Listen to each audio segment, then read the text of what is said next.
ఈ వీడియోలో అన్ని పాఠశాలల వారు eco clubs for mission life వెబ్సైట్లో మన పాఠశాలకు సంబంధించి ఎకో క్లబ్స్ సంబంధించి యాక్టివిటీస్ను ఏ విధంగా ఈ వెబ్సైట్లో డేటాను సబ్మిట్ చేయాలనేది ఈ వీడియోలో పూర్తిగా డీటెయిల్గా చూద్దాం. దీనికి సంబంధించి ఆల్రెడీ సమగ్ర శిక్ష వారు కూడా జూన్ 1వ తారీఖున ప్రొసీడింగ్స్ ఇవ్వడం జరిగింది. దీంట్లో మనకి ఇప్పుడు ప్రెజెంట్ ఈ వెబ్సైట్లో జరిగే కార్యక్రమాలు ఏంటంటే మీకు ఈ ప్రొసీడింగ్స్ అనేవి మీకు వీడియో డిస్క్రిప్షన్లో ఇవ్వడం జరుగుతుంది. మొత్తం మీద ఈ ప్రొసీడింగ్స్లో మనకి జరిగే కార్యక్రమాలు ఏంటంటే గ్రీన్ సమ్మర్ క్యాంప్స్ అని చెప్పేసి 5th to 30th జూన్ 2026 ఈ పీరియడ్ వరకు గ్రీన్ సమ్మర్ క్యాంప్స్లో భాగంగా మొత్తం మీద ఇక్కడ మనకి 7 థీమ్స్ ఇచ్చారనమాట. ఇవేనమాట 7 థీమ్స్. ఈ 7 థీమ్స్ను మన పాఠశాలలో ఈ పీరియడ్లో మనం ఆ కార్యక్రమాలను జరపాలన్నమాట. ఆ కార్యక్రమానికి సంబంధించి ఫొటోస్ కానీ వీడియోస్ కానీ ఈ విధంగా ఆ డేటాను మనం సైట్లో అప్లోడ్ చేయాలి. అదేవిధంగా ఇంకొక ప్రోగ్రామ్ కూడా ఉంది, ఏక్ పేడ్ కా నామ్ 3.0 అనమాట.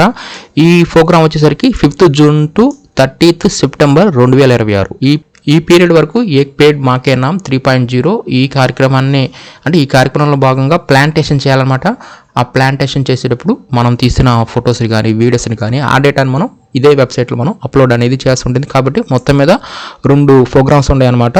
గ్రీన్ సమ్మర్ క్యాంప్స్, ఏక్ పేడ్ మాకే నామ్ 3.0 ఈ 2 కార్యక్రమాలకు సంబంధించి డేటాను మనం ఎకో క్లబ్స్ వెబ్సైట్లో మనం అప్లోడ్ అనేది చేయాల్సి ఉంటుంది. ఇప్పుడు ఏ విధంగా అప్లోడ్ చేయాలని చూద్దాం.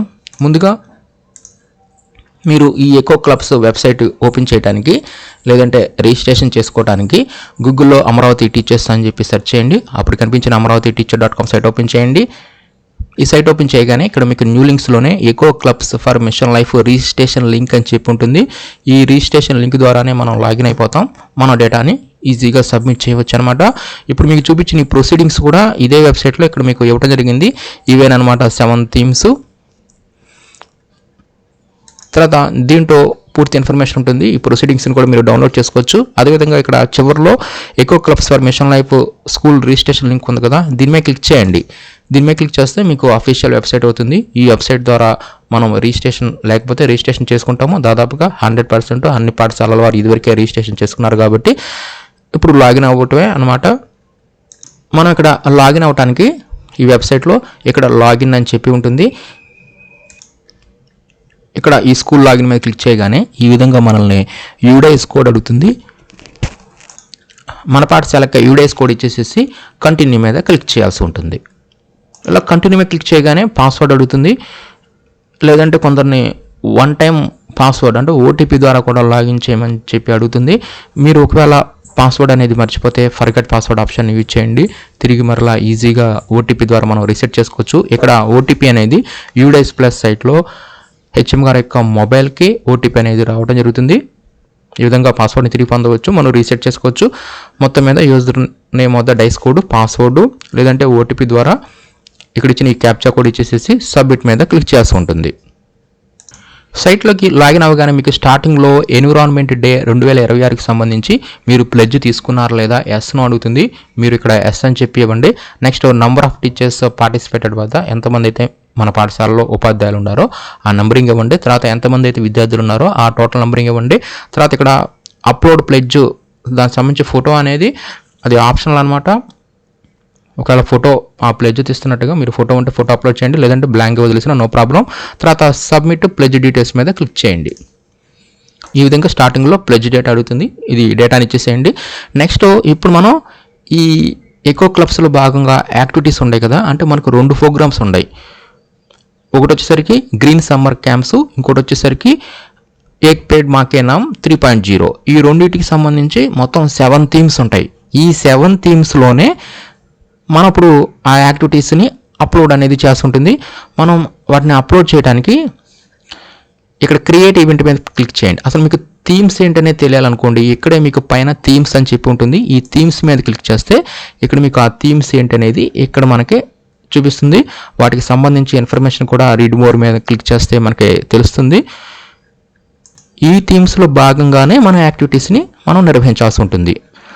మరలా మీరు మెయిన్ పేజీకి రావాలనుకోండి, ఇక్కడ పైకి వస్తే హోమ్ అని చెప్పి ఉంటుంది. మరలా హోమ్ మీద క్లిక్ చేయండి.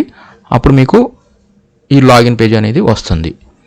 కంపల్సరీగా హోమ్ మీద క్లిక్ చేస్తేనే లాగిన్ పేజీ కనిపిస్తుంది. తర్వాత ఇక్కడ మీరు ఇప్పుడు మనం యాక్టివిటీస్ని సబ్మిట్ చేయడానికి మనం ఏం చేయాల్సిన స్టెప్స్ ఏంటంటే, ఫస్ట్ స్టెప్ వచ్చేసరికి క్రియేట్ ఈవెంట్ ఉంది కదా, దీని మీద క్లిక్ చేయాలి.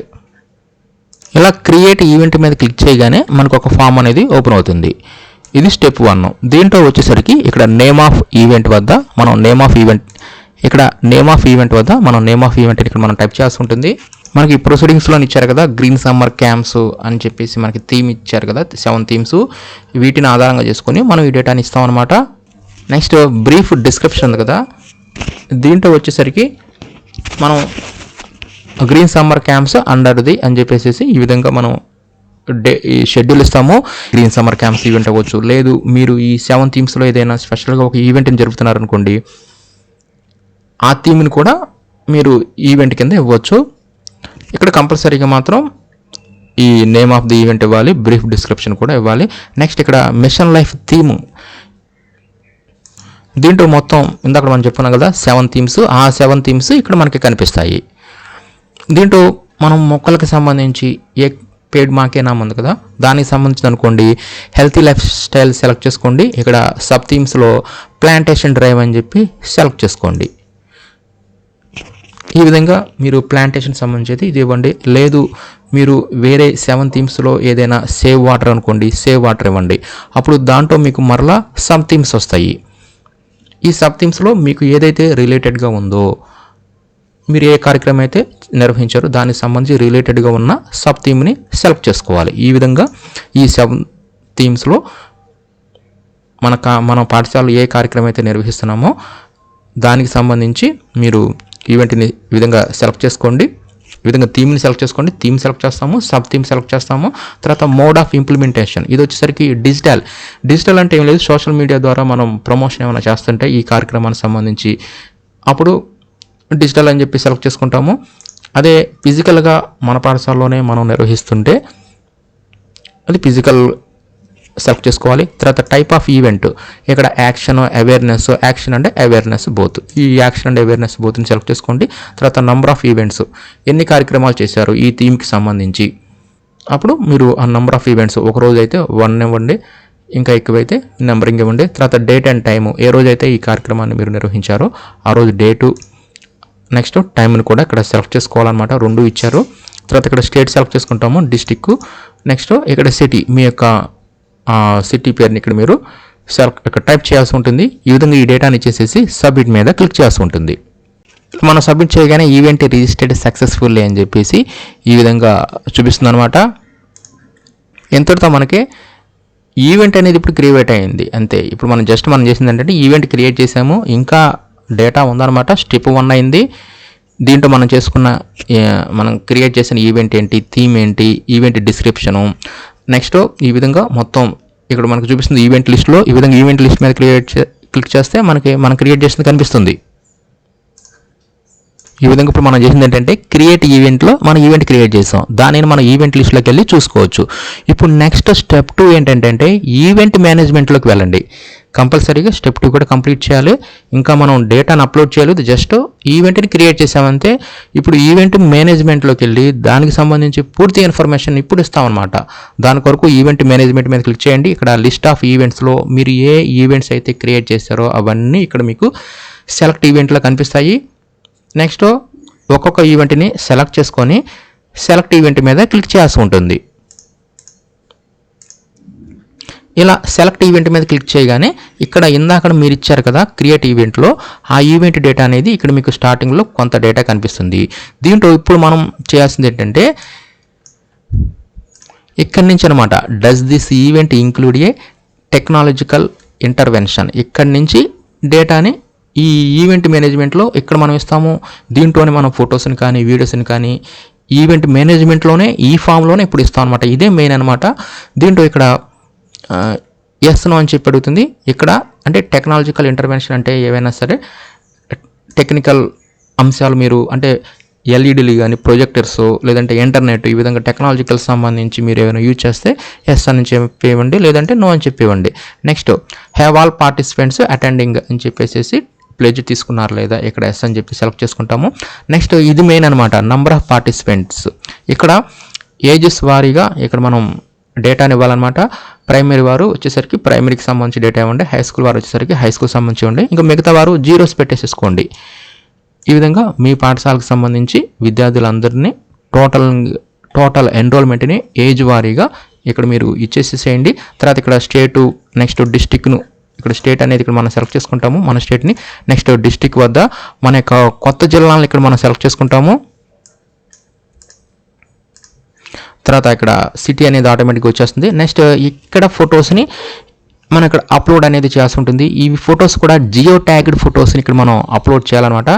మ్యాక్సిమం వచ్చేసరికి 5 ఇమేజెస్ ఇక్కడ మనం అప్లోడ్ చేయవచ్చు. జియో ట్యాగ్డ్ అంటే మనం ఫోటో తీసేటప్పుడే మనం జియో ట్యాగింగ్ చేయాలి. అంటే మనకి ప్లే స్టోర్లో జియో మ్యాప్స్ కెమెరా అని, జియో ట్యాగింగ్ కెమెరా అని, జియో ట్యాగింగ్ కెమెరా, ఈ విధంగా GPS మ్యాప్స్ కెమెరా, ఈ విధంగా మీరు సెర్చ్ చేస్తే మీకు కొన్ని యాప్స్ వస్తాయి. వాటిని ఇన్స్టాల్ చేసుకొని ఆ యాప్ ద్వారా ఫోటో తీశారనుకోండి, అప్పుడు మీరు ఫోటో తీయగానే మన యొక్క లొకేషన్కి సంబంధించి లొకేషన్స్ ఉంటాయి కదా, లాంగిట్యూడ్లో, లాటిట్యూడ్, ఇవన్నీ కూడా అక్కడ క్యాప్చర్ అయిపోతాయి. అదేవిధంగా అడ్రస్ కూడా వచ్చేస్తుంది. ఇవన్నీ కూడా ఫోటో మీదే ఉంటుందన్నమాట. అదే మనం మామూలు కెమెరాతో తీస్తే ఈ లొకేషన్ వివరాలు పడదు. కాబట్టి మీరు జియో ట్యాగ్డ్ ఆ GPS కెమెరాతో ఫోటో తీయండి. అడ్రస్, ఆ లొకేషన్ పూర్తి వివరాలు అనేది ఆ ఫోటో మీద ప్రింట్ అయి ఉంటుంది. వాటిని ఇక్కడ మనం అప్లోడ్ అనేది చేయాల్సి ఉంటుంది. నెక్స్ట్ ఫోటో క్యాప్షన్, మనం ఆ ఫోటోకి కూడా క్యాప్షన్ ఇవ్వాలి. ఆ ఫోటో దేనికి సంబంధించింది అనేది, ప్లాంటేషన్ అనుకోండి ప్లాంటేషన్ అని, లేదు అనుకోండి సేవ్ వాటర్ అనుకోండి సేవ్ వాటర్, ఈ విధంగా ఫోటో క్యాప్షన్ ఇవ్వాలి. నెక్స్ట్ వీడియోస్ని అప్లోడ్ చేస్తున్నారు అనుకోండి, ఈ వీడియోస్ని కూడా ఇక్కడ మ్యాక్సిమం 3 వీడియోస్ని అప్లోడ్ చేయవచ్చు. ఒక్కొక్క వీడియో కాకపోతే 5 MB లోపు మాత్రమే ఉండాలి. 5 MB లోపు అంటే దాదాపుగా కొన్ని సెకండ్స్ పాటు మాత్రమే మనం, లేదంటే తక్కువ రెజల్యూషన్ పెట్టుకోవాలి వీడియో తీసేటప్పుడే. ఈ విధంగా 3 వీడియోస్ని అప్లోడ్ చేయవచ్చు. నెక్స్ట్ ఈ వీడియోకి సంబంధించి కూడా ఒక క్యాప్షన్ ఇవ్వాలి. నెక్స్ట్ ఇక్కడ నేను ఇచ్చింది ప్లాంటేషన్ కాబట్టి నెంబర్ ఆఫ్ ట్రీస్ ప్లాంటెడ్ అని చెప్పి అడుగుతుంది. ఆ డేటాని ఇచ్చేసేసి అప్డేట్ మీద క్లిక్ చేయాల్సి ఉంటుంది. ఈ విధంగా మనం డేటాని అప్లోడ్ చేసి సబ్మిట్ చేయగానే ఈవెంట్ అప్డేటెడ్ సక్సెస్ఫుల్ అని చెప్పేసి ఈ విధంగా మనకు చూపిస్తుంది. ఇంతటితో మనం ఆ డేటాని అప్లోడ్ చేసినట్లు అవుతాం. ఈ విధంగా స్టెప్ 1లో క్రియేట్ ఈవెంట్ ద్వారా మనం ఈవెంట్ని క్రియేట్ చేస్తాము. ఈవెంట్ మేనేజ్మెంట్లో డేటాని అప్లోడ్ చేస్తాము. తర్వాత ఈవెంట్ లిస్ట్లోకి వెళ్ళిపోయి మనం ఆ ఈవెంట్ని మనం చెక్ చేసుకోవచ్చు. నెక్స్ట్ వచ్చేసరికి ఫ్యాకల్టీ మేనేజ్మెంట్. ఇది వచ్చేసరికి ఇక్కడ మనం ఒకరిని మనం అసైన్ చేయాలన్నమాట. మన పాఠశాలలో ఎవరో ఒకరిని ఈ ఈవెంట్కి సంబంధించి మనం నేమ్ ఆఫ్ ఫ్యాకల్టీ వద్ద వారి యొక్క పేరు, email ID, employee ID, contact number, అదేవిధంగా స్టేటు, డిస్టిక్ ఇచ్చేసేసి సబ్మిట్ మీద క్లిక్ చేయాల్సి ఉంటుంది. ఇలా మనం ఫ్యాకల్టీ మేనేజ్మెంట్లో ఒకరిని పేరుని యాడ్ చేసుకుంటాము. తర్వాత ఈవెంట్ అసైన్మెంట్లోకి వచ్చేసేసి ఇప్పుడు వారిని ఈ ఈవెంట్కి అసైన్ చేస్తాం. ఇక్కడ లిస్ట్ ఆఫ్ ఈవెంట్స్లో మనం ఏ ఈవెంట్స్ అయితే క్రియేట్ చేసామో ఆ ఈవెంట్స్ అన్ని కనిపిస్తాయి. ఆ ఈవెంట్స్ని సెలెక్ట్ చేసుకుంటాము. నెక్స్ట్ రిజిస్టర్డ్ ఫ్యాకల్టీ వద్ద ఇక్కడ మనం ఒక ఫ్యాకల్టీని క్రియేట్ చేసాం కదా, వారి పేరు ఇక్కడ మనకు కనిపిస్తుంది. వాటిని ఇక్కడ మనం సెలెక్ట్ చేసేసుకొని అసైన్ ఈవెంట్ మీద క్లిక్ చేయాల్సి ఉంటుంది. అంటే ఈ ఫ్యాకల్టీ అంటే ఏం లేదనమాట, ఒక ఆథరైజ్డ్ పర్సన్ అనమాట. ఎవరో ఒక కాంటాక్ట్ పర్సన్ ఈ ఈవెంట్స్కి సంబంధించి మన పాఠశాల తరపున. ఈ విధంగా మనం స్టెప్ 1లో ఈవెంట్ని క్రియేట్ చేస్తాము. ఈవెంట్ మేనేజ్మెంట్లోకి వచ్చేసేసి ఆ డేటాని, ఆ ఫొటోస్ని, వీడియోస్ని అప్లోడ్ చేస్తాము. తర్వాత ఫ్యాకల్టీ మేనేజ్మెంట్లో ఒకరిని మనం పేరు క్రియేట్ చేసేసి ఈవెంట్ అసైన్మెంట్లో వారిని మనం అసైన్ చేస్తాము. తర్వాత మనం పంపించింది ఈ మొత్తాన్ని మనం ఈవెంట్ లిస్ట్లోకి వచ్చేసేసి మనం స్టేటస్ని చెక్ చేసుకోవచ్చు. పెండింగ్లో ఉందా, అప్రూవ్ అయిందా, రిజెక్ట్ అయిందా మనం ఇచ్చిన ఈవెంట్ అనేది. ఇక్కడ మనం తర్వాత మనం ఇచ్చిన డేటా అనేది సమగ్ర శిక్ష వారికి వెళ్తుంది. వారు ఈ డేటాని అప్రూవ్ చేస్తారు. ఆ స్టేటస్ మొత్తాన్ని ఇక్కడ మనం ఈవెంట్ లిస్ట్లోకి వచ్చేసేసి మనం చెక్ చేసుకోవచ్చు. ఈ విధంగా అన్ని పాఠశాలల వారు eco clubs for mission life ఈ వెబ్సైట్లో ఇక్కడ మనకి ఈ ప్రొసీడింగ్స్లో ఇచ్చినట్లుగా ఈ గ్రీన్ సమ్మర్ క్యాంప్స్లో మొత్తం మనకి 7 థీమ్స్ ఇచ్చారు కదా, అదేవిధంగా మొక్కలకు సంబంధించి థీమ్ కానీ వీటన్నిటిని కూడా ఈ విధంగా మనం ఎకో క్లబ్స్ వెబ్సైట్లో ఆ డేటాని సబ్మిట్ చేయవచ్చు.